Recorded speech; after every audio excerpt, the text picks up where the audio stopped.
ওয়াসাল্লাম।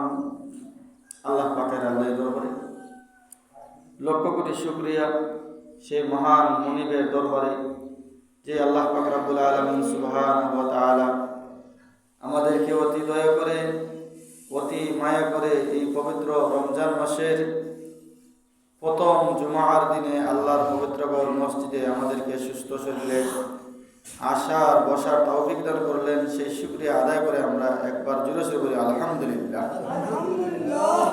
সম্মানিত হাজিরিনে কেরাম, এই মাসটা অত্যন্ত গুরুত্বপূর্ণ, 12 মাসের সর্দার মাস যেটা বলা হয়। এই মাস হচ্ছে আপনার মানুষ যেরকমভাবে গৃহস্থী করলে বৈশাখ মাস আসলে ধান পাকলে ধান কেটে মারাই দিয়া গড়ে ওঠানো হয়। এই মাসটা হচ্ছে আমলের বৈশাখ মাস। সুবহানাল্লাহ। এই মাসে নেক আমল করলে ওইগুলার প্রতিদান বেশি বেশি করে বাড়িয়ে দেওয়া হয়।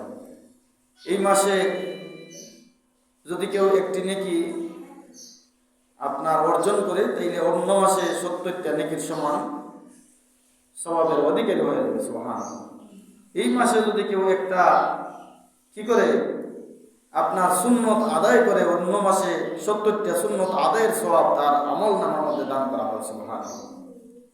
এই রমজান মাসে যদি কেউ আপনার কি করে আল্লাহর হুকুম আহকাম যারা মেনে চলে, আল্লাহ পাক রব্বুল আলামিন তাদেরকে অসংখ্য অগণিত সওয়াব দান করে।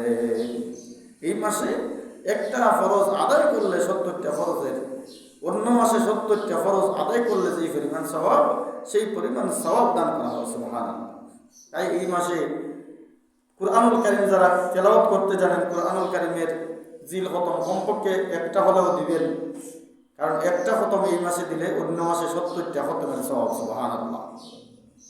তাই আমরা যারা কুরআনুল কারীম তেলাওয়াত করতে জানি, কুরআনুল কারীমের খতম দিব।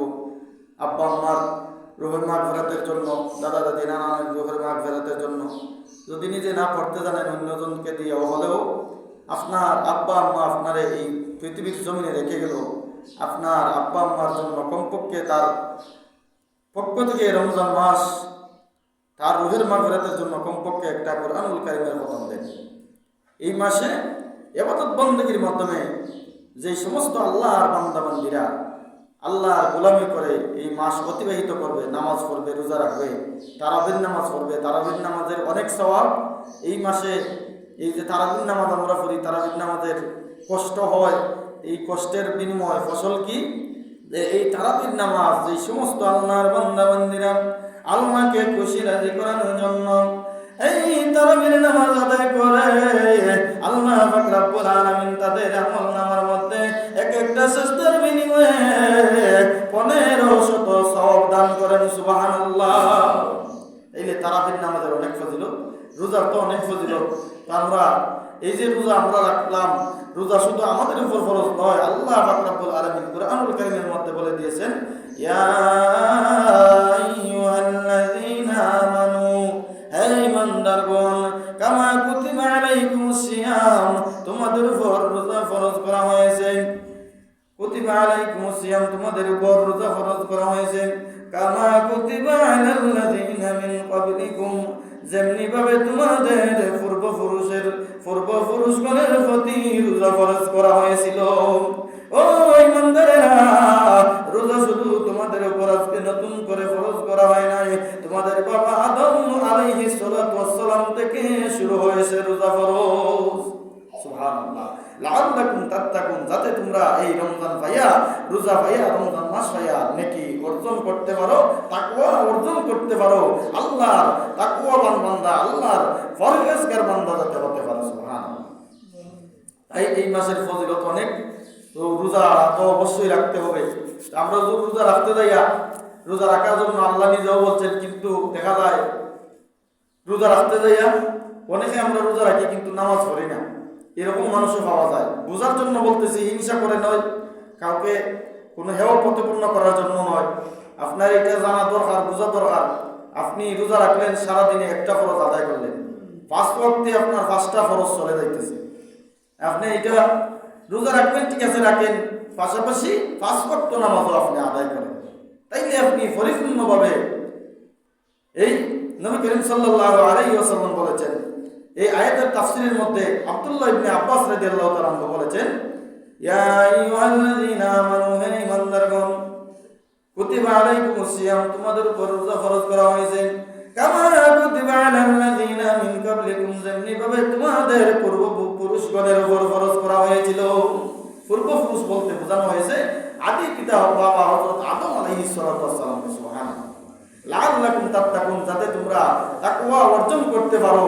এখন রোজা আমি রাখলাম, সারাদিনে উপবাস করলাম, নবীজি হাদিস শরীফের মধ্যে বলেছেন, এই যে এই আয়াতের ব্যাখ্যার মধ্যেও বলা হয়েছে যে রোজা আপনি রাখলেন, আর রোজা রাখে আজ এই সমস্ত আল্লাহর বান্দাবান্দিরা এই মাস রোজা রাখবে আর অনর্থক কথাবার্তা না বইলা আল্লাহর জিকির আজকারের মাধ্যমে, তাসবিহ তাহলিলের মাধ্যমে সময় কাটাইবে আর হালালকে হালাল মান্না, হারামকে হারাম মান্না বর্জন, হারাম বর্জন করবে, আপনার জুলুম অত্যাচার থেকে দূরে থাকবে ও অশ্লীল কথাবার্তা থেকে, গালিগালাজ থেকে দূরে সরে থাকবে। আল্লাহ পাক রব্বুল আলামিন তাদের এই রোজার বিনিময়ে জিন্দেগীর সমস্ত গুনাহ মাফ করে দিবেন। সুবহানাল্লাহ। রোজা রাখলাম কিন্তু অন্যের গীবত ছাড়তে পারলাম না, রোজা রাখলাম হিংসা ছাড়তে পারলাম না, রোজা রাখলাম মানুষের উপর জুলুম অত্যাচার ছাড়তে পারলাম না। এই রোজা দিয়ে আপনি আমি পরিপূর্ণভাবে এই রোজার ফায়দা হাসিল করতে পারলাম না। রোজা রাখলাম, আমি রোজাদার, আমার চিন্তা থাকতে হবে, চেতনা থাকতে হবে যে আমি যেহেতু রোজাদার, আমি কুরআনুল কারীম তেলাওয়াত করতে জানি না, আমি আল্লাহর নামের জিকির করব, আমি তাসবিহ খতম দিব, তাসবিহ পড়ব, নবীজির উপর দুরূদ সালাম পড়ব। এক কথায় আল্লাহর গোলামির মাধ্যমে, ইবাদত বندگির মাধ্যমে আমি সময় কাটাতে হবে। আমার চিন্তা চেষ্টা ধারণা থাকতে হবে যে আমি তো রোজাদার, সুতরাং রোজার হক আদায় করতে হবে। রোজা রাখিয়া বুয়ার মতো সারাদিন বয়ে থাকলাম, এটাই কিন্তু পরিপূর্ণভাবে রোজাদার হইল না। তো প্রথমে একটা কথা বলছিলাম যে অনেকে আছে রোজা রাখে সারাদিন উপবাস থাকে কিন্তু নামাজ পড়ে না। নবীজি হাদিস শরীফের মধ্যে বলেছেন যে এমন কিছু রোজাদার আছে যাদের রোজা আল্লাহর কোনো প্রয়োজন নাই, আল্লাহর দরবারে কবুল হওয়ার কোনো গ্যারান্টি নাই। তাই যারা নামাজ পড়েন না তাদেরকে আপনার অনুরোধ করে বলি নামাজটা পড়বেন। নামাজ পড়লে আপনার এই ইবাদতগুলো আল্লাহর দরবারে কবুল হওয়ার গ্যারান্টি পাওয়া যায়। সুবহানাল্লাহ। অনেকে আছে তারাবির নামাজ পড়ে না, অনেক পণ্ডিত আছে তারাবির নামাজ পড়তাম এখানে বাইরে বয়ে বয়ে জিকির করে, এরকম পণ্ডিত মূর্খ পণ্ডিত আছে।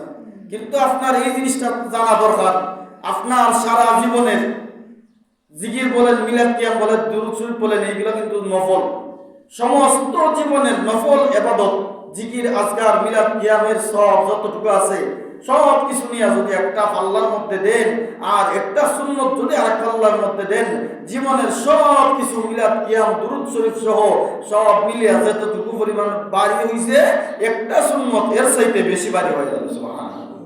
তাইলে জিকির আপনি করবেন। অনেক পণ্ডিত আছে মূর্খ পণ্ডিত, তারাবির নামাজ পড়তাম না, জিকির আজকার কোনো সময় কাটাইমু, এরকম মূর্খ পণ্ডিত বাহির হয়ে গেছে। জিকির যে করতেছ এটা নফল, এই জিকির সারা জীবন যদি তুমি করো একটা সুন্নতের দ্বারে কাছে আপনার যাবে না। সুতরাং এই তারাবির নামাজ সুন্নত এটা না হইরা নিজেও আপনার পথভ্রষ্ট হইতেছে, মানুষদেরকেও পথভ্রষ্ট করতেছে।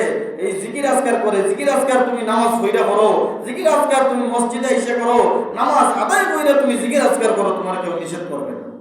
কিন্তু জিকির না হইলে, আপনার নামাজ না হইরা জিকির আজকার, এগুলার কোনো মূল্য নাই, এগুলার কোনো দাম নাই। তো সুতরাং বলতেছিলাম যে জিকির আজকার আপনি করবেন, এটা নফল, কিন্তু সমস্ত জিন্দেগির নফল যদি এক পাল্লায় দেওয়া হয় আর একটা সুন্নত যদি, একটা তারাবির নামাজ তো সুন্নত, এই সুন্নত যদি একটা একদিনের তারাবির নামাজ যদি নামাজের ইবাদত যদি এক পাল্লায় দেওয়া হয় আর সারা জীবনের জিকির আজকার যদি আরেক পাল্লায় দেওয়া হয়, এই সুন্নতের পাল্লাটা ভারী হয়ে যাবে। সুবহানাল্লাহ। তাইলে মাফ বুঝতেইব কোনটার কোন কতটুকু গুণ, কোন জিনিসের কতটুকু পাওয়ার, এইটা বুঝতেইব। আপনি প্রধানমন্ত্রী দিয়া মেম্বার লয়ে আসলে টানাটানি করুন, তাই তো সারাটাই আপনার বুকাই নিব। সুতরাং এই জিনিসটা চিন্তা ভাবনা করা দরকার।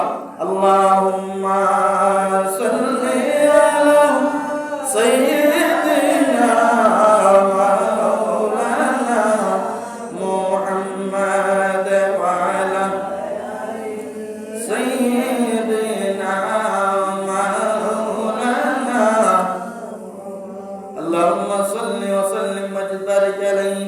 তাইলে এই রমজান মাস গুনাহ মাফের মাস, এই রমজান মাস বেশি বেশি করে আল্লাহর গোলামি করার মাস।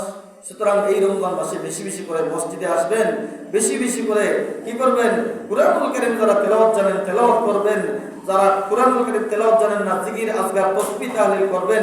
আল্লাহ আপনার জিন্দগির মধ্যে অসংখ্য অগণিত সওয়াব দান করবেন। তাই আমরা এই রমজান মাস পাইলাম, রহমত বরকত নাজাতের মাস পাইলাম। রমজান মাস পাইও যারা মসজিদে আসে না, যারা তারাবির নামাজ পড়ে না, যারা পাঁচ ওয়াক্ত নামাজ পড়ে না, তাদের মতো হতভাগ্য আর হতে পারে না। নবীজি হাদিস শরীফের মধ্যে বলেছেন যে রমজান মাস পাইয়া যারা গুনাহ মাফ করাইতে পারলো না, তাদের মতো হতভাগ্য এই দুনিয়ার জমিনে আর হতে পারে না। আপনি তাকাই দেখেন, আমরা রমজান মাস পাইছি। গত বছর এই মহল্লার গ্রামের প্রবীণ মুরব্বী মঙ্গল মিয়া জীবিত ছিলেন, গত বছর আইকুলের আম্মা জীবিত ছিলেন, আর অনেকেই ছিলেন। কিন্তু আজকে এই রমজান, গত রমজান থেকে আজকের এই রমজান আসার পর্যন্ত অনেকেই বিদায় হয়ে গেছেন। আপনি আমিও তো এমনও হতে পারে আগামী রমজান নাও হইতে পারি। এই যে অনেকে আবার রোজা রাখে না, রোজা না রাখে ইফতারও হয়, এরকম লোক আছে। যাক, সেই দিকে যাবো না, অন্যদিন বলবো। তা আমার তো চিন্তা থাকা দরকার, ভাবনা, আমার তো এই কি টাকা দরকার, বিবেক টাকা দরকার। আমি যে রোজা রাখলাম না, রোজা রাখার জন্য আল্লাহ বলেছেন, রোজা রাখার মাস আল্লাহ দিলেন, কিন্তু আমি রোজা না রাখিয়া আইসা ইফতার করলাম, এটা বিবেকের তো একটা বিষয় আছে। যাই হোক, এই বিষয়ে অন্যদিন আলোচনা আল্লাহ সময় সুযোগ দিলে করবো। তো যে কথা বলতেছিলাম, এই রমজান মাস হচ্ছে আল্লাহর গোলামির মাস, ইবাদত বন্দেগীর মাস। এই রমজান মাস হচ্ছে বৈশাখ মাস আসলে মানুষ যেরকম ভাবে দান ফাঁকে দান কাইটটা করে নিয়ে যায়, এইরকম ভাবে রমজান মাসটা হচ্ছে আমলের বৈশাখ মাস। এই রমজান মাসে যত আমল করবেন তত কিছুরই আপনার 70 গুণ বাড়াইয়া দেওয়া হইব। আপনার 10 থেকে নিয়ে 700 গুণ পর্যন্ত আপনার একটা সওয়াব অর্জন করলে 700 সওয়াব পর্যন্ত আপনার আমল নামার মধ্যে দেওয়ার কথা বলা হয়েছে। সুবহানাল্লাহ। তাই আসেন আমরা এই রমজান মাস কাজে লাগাই, বেশি বেশি করে আল্লাহর গোলামি করি। আল্লাহর গোলামি করলে আল্লাহ পাক রব্বুল আলামিন আমার আপনার জিন্দেগির গুনাহ খাতা মাফ করে দিবেন। এই বিশেষ করে এই জুমার দিন আপনার প্রতি ঘন্টায় 10,000 দুজখী লোকদেরকে আল্লাহ পাক রব্বুল আলামিন এই রমজান মাসের জুমার দিনের উসিলায় মাফ করে দেয়। সুবহানাল্লাহ। শুধু তাই নয়, আরো অসংখ্য অগণিত কথা আপনার বলা হয়েছে। যাই হোক, আল্লাহ পাক রব্বুল আলামিন আমাদেরকে এই রমজানের সম্মান বুঝার, রমজান মাসে বেশি বেশি করে আল্লাহর গোলামি করার তৌফিক দান করুন। আমিন। রাব্বাল আলামিন।